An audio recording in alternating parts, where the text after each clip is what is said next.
Fallout Equestria the Chrysalis, Chapter 12, Part 3. The front door of the restaurant smashed open as a well-armed stallion rushed in, but he didn't find a changeling or even a gray-coated silver-maned mare. Instead, he found an off-white unicorn buck. I was already calling out before the stallion had taken the scene. The back door! I wheezed, holding my right foreleg tight against my chest as I leaned against the counter and waved the other in the direction of the back door. She went out the back door! He took one look at the apparently wounded pony, then rushed off into the direction I had indicated. I remained where I was, wheezing and panting. More ponies ran by, most were on the street, with only a couple more following through the building. They paid me no more than a passing glance, too caught up in the moment to question the young unicorn's survival. You know, I'm not even sure if they recognized them, specifically, or if they had accepted my apparent help as proof that I was on their side. I waited only for about 10 seconds before hauling myself up to my hooves and limping over to the window. There's an important lesson in deception and consistency there. If you're gonna fake something, keep faking it, even when you think you won't be observed. It not only prevents you from being discovered by accident, but it's a good way to keep yourself in character. While I still heard the hooves clattering onto the cracked street and through broken buildings, they were all heading away. I had some time to think and plan, but unfortunately, I wasn't really happy with my situation. I had escaped the immediate threat, but it left me in a troublesome position. While disguising myself as one of the mercenaries might give me a degree of freedom among them, it would also lead to my own companions mistaking me for an enemy. While I could move past the mercenaries with relatively little difficulty, it would do me no good if then I was shot by the very same ponies I was trying to reach. It would also do me little good if all those mercenaries killed my companions anyway. While I did have respect for their fighting ability, they were 3 ponies against many, and I had no doubt that these ponies would be of higher skill than the raiders we had faced before. So, I was faced with a problem, and I needed to figure out a solution quickly, very quickly. And as always, the first step was information. Peering out the windows, I looked over at the buildings nearby. It wasn't hard to find what I was looking for. All I had to do was look up and see what building rose the highest. The answer was an old bell tower atop a building just half a block away. I stepped out, heading there to a limping trot.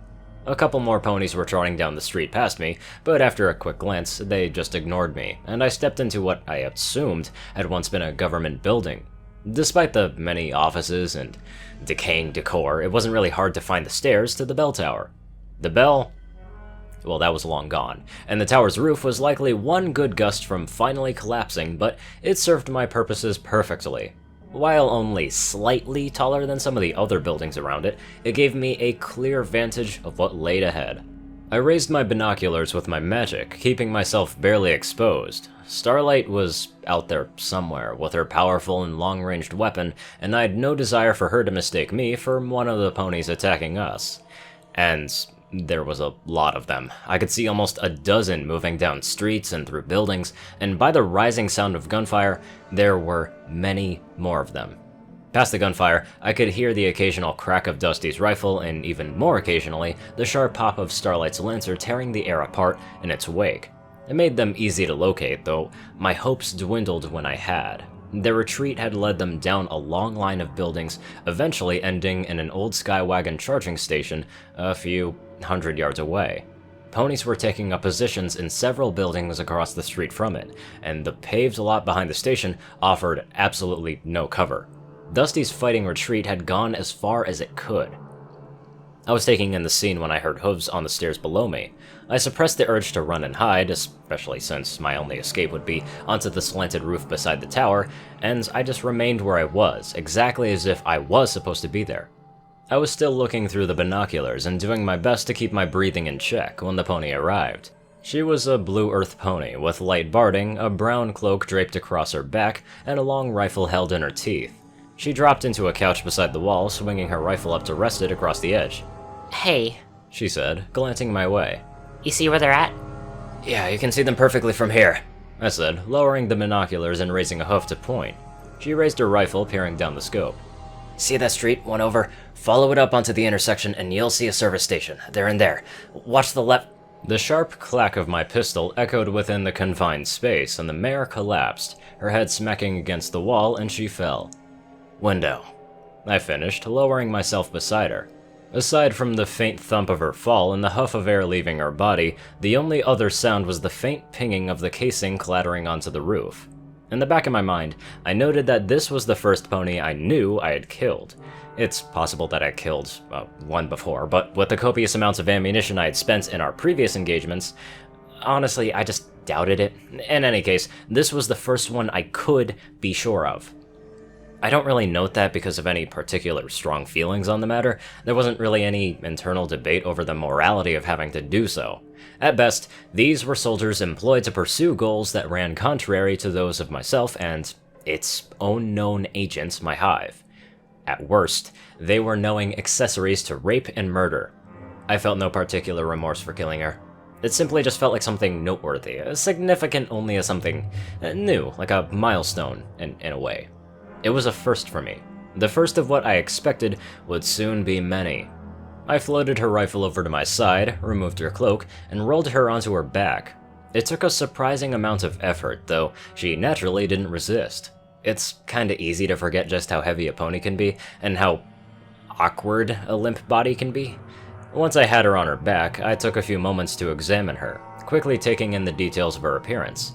She was lean with a thin frame and fine features, but reasonably fit. No visible injuries aside from, well, the obvious, nor any notable blemishes.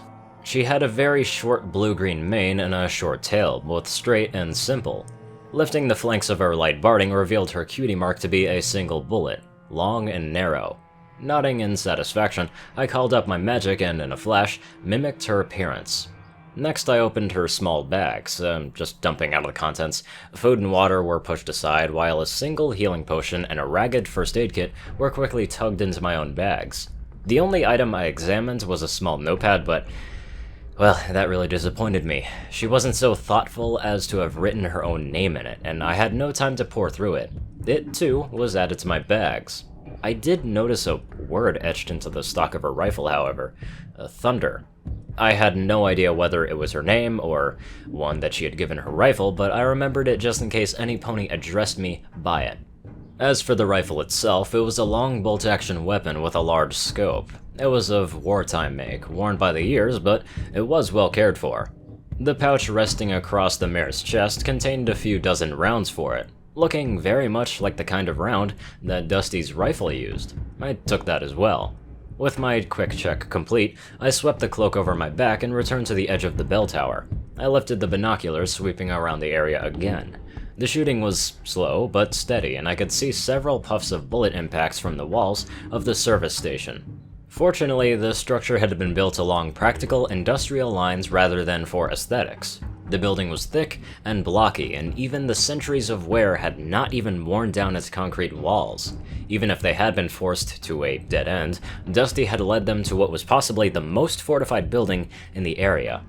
The front of the service station was a wide but short window, like a long slit in the concrete wall. Deep within it, I saw a subtle flash, and seconds later, I heard the sound of Dusty's rifle echoing across the ruined buildings. Dozens of gunshots answered, peppering the area, but thankfully, none of the mercenaries were trying to move up. That made sense to me. They had their targets trapped. Why even risk moving in when they could simply pepper them at range? I just hoped that they wouldn't tire of the situation before I did something about it. Not that I really had any clue what that would be. It looked like the mercenaries had taken position within 3 buildings. On the right was a long, narrow motel, 2 stories tall, of which the back half had long ago collapsed. To the left was what looked like to be a small grocery store, and directly across from the service station was a convenience store, its colorful post-topping sign, Stop and Dash, having long ago faded and fallen across the street beside it. I could see several ponies in them, peeking out the windows or just moving around, far more concerned with staying in cover for the ponies in their front than some unseen changeling behind them. How convenient of this mare to have given me what appeared to be a long-range, high-accuracy rifle. Now, if only I was decent enough of a shot to make use of it. No. I needed another approach. I continued scanning before something caught my eye. A pony, one of the mercenaries, was hauling a wagon up the street behind the motel.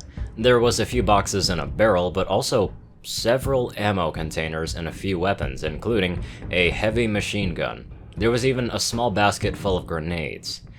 Well, that seemed like a good place to start. I drew back, slinging the scoped rifle across my back, while my own rested against my chest. I hurried down the stairs past the long-abandoned offices and out the back door of the building to canter after him and that wagon. I took care to always keep something solid between myself and the service station. By the time I had caught up with the wagon, it was parked by the fence behind the motel. The pony that had been hauling it, a large stallion with a holstered pistol and a shotgun at his side, was pulling the heavy machine gun from the wagon, and grunting under the effort. I trotted up to him, imitating the blue mare's tone. Hey, you need any help? I got this! He grunted as he hauled the tripod-mounted weapon across his back, and took a step towards the edge of the fence. You can grab some ammo for it, though. Oh, sure thing. I said, walking behind him to get to the wagon. Now, rather than getting the ammo, I used the opportunity to grab the bit of my pistol in my teeth, drawing it and bringing it around him. For whatever reason, he started to glance back just as I fired, and the shot caught him off center at the back of his head, and he toppled over. The gun fell to the ground with a metal-on-concrete crack, and he rolled onto his back, groaning something made incoherent by the likely mortal but not immediately fatal wound. I had much more time to line up my second shot. His head fell back against the street, his body jerking, and then he slumped onto his side, dead. I holstered my pistol again, clambering up onto the wagon, and started rooting through their supplies. I was not disappointed. Among the food, water, medical supplies, and miscellaneous equipment, there were ammo cases containing hundreds of rounds of several different ammo types, a good number of grenades, a few spare pipe rifles, and one case that particularly excited me. Inside were the sort of thing that could make a destruction-minded changeling weep for joy. A pair of large demolition charges, old Equestrian army models complete with blasting caps, and a radio detonator. And to think, I had once considered my short course on demolitions and improvised explosives to be completely useless. Contingency planning, that one's again. I wasted no time in making use of them. The radio detonator was a simple model, and I soon had each charge prepped and ready to go. I switched the detonator to arm, and a small red light appeared. After that, it was a simple matter of getting them to where they would do the most good. They were just too heavy to haul both at once. I turned the detonator back to safe and engaged the physical safety, then tucked them into my bags. After that, I pulled out one of the demolition charges, closing the case over the other. I hauled my chosen charge around, swinging it onto my back. I grunted a little at the weight. That must have been at least 50 pounds. I carried it over to the edge of the fence and peered around. I could see the roof of the service station, and while the yard and murky swimming pool behind the crumbling motel were wide open, the burnt-out husk of a skywagon provided enough concealment to get to the ruins building. The gunfire had faded to a background noise, a slow but steady cacophony. As I rushed towards the rear of the motel, crouched low, the nearby gunshots came from the forefront of my attention.